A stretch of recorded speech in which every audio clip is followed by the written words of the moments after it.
Kerja langkah mesin patak.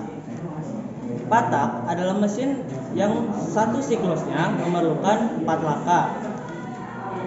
Bagian-bagian pada mesin patak ada intake valve atau klep masuk.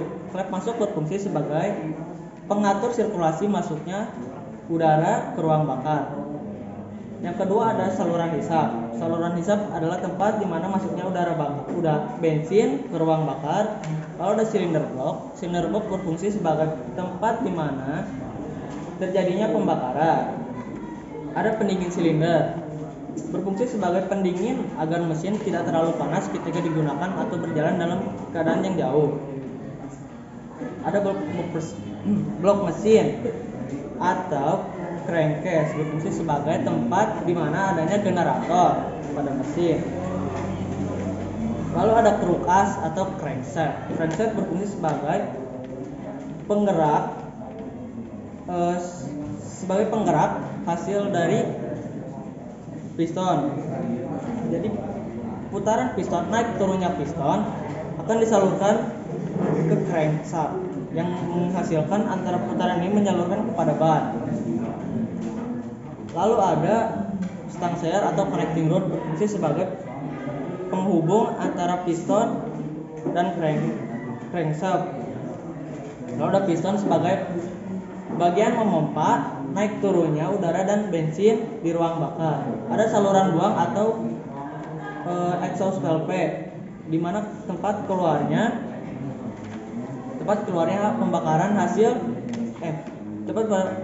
udara hasil pembakaran. Kalau ada busi berguna sebagai pemantik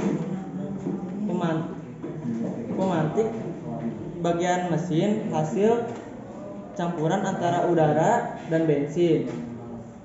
Lalu ada klep buang. Klep buang berfungsi sebagai tempat keluarnya atau pintu keluarnya udara dan bensin, hasil campuran udara dan bensin. Lalu ada noken as. Noken as berfungsi sebagai pengatur terbuka atau tertutupnya valve atau klep secara cepat dan tepat. Langkah-langkah kerja mesin patak ada 4. Pertama adalah langkah hisap. Ketika katup in terbuka, maka piston akan bergerak dari TMA ke TMB. Udara akan masuk melalui saluran hisap. Langkah kedua adalah kompresi. Ketika katup in tertutup, maka piston akan bergerak dari TMB ke TMA sehingga akan memadatkan hasil campuran udara dan bensin ke ruang combustion chamber atau ruang pembakaran. Langkah ketiga adalah kompresi.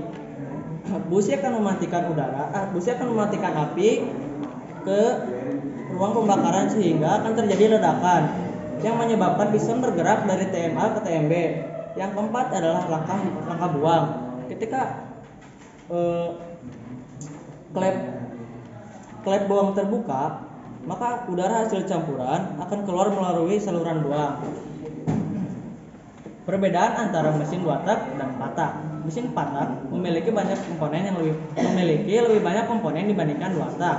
Seperti contohnya antara fair klep, noken, serta pemantik klep. Yang kedua, mesin 2 tak lebih boros dibandingkan mesin 4 tak. Namun, kelebihan dari mesin 2 tak adalah tenaga atau energi yang dihasilkan dari mesin 2 tak lebih banyak dikarenakan bensin yang lebih banyak digunakan dibandingkan mesin 4 tak. Sekian dari saya, terima kasih. Assalamualaikum warahmatullahi wabarakatuh. Waalaikumsalam warahmatullahi wabarakatuh.